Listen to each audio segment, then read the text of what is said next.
mar migago. Machiegni Jod bura mamalo Opuodho Penina Malonza kaka jatend migao mar limbe, le mag bunge kod kido gi timbe.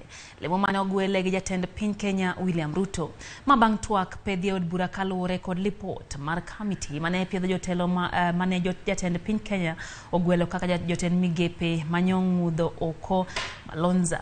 Bang' twak spika mar od bura mamalo Moses Wetangula nopenjo jod bura ka bende giyie puodho Malonza, kendo jod bura nodwoko gi dola achiel ni giyie mondo Malonza obed jatend migao manowal.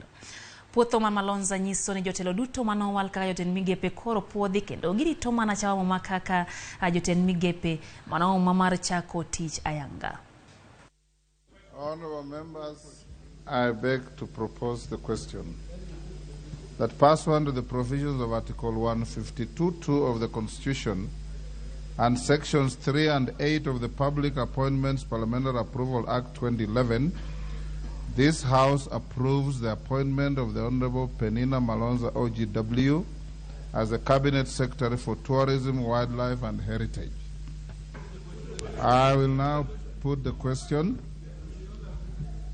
which is that pursuant to the provisions of Article 152(2) of the Constitution and Sections 3 and 8 of the Public Appointments Parliamentary Approval Act 2011, this House approves the appointment of the Honorable Penina Malonza OGW as the Cabinet Secretary for Tourism, Wildlife and Heritage.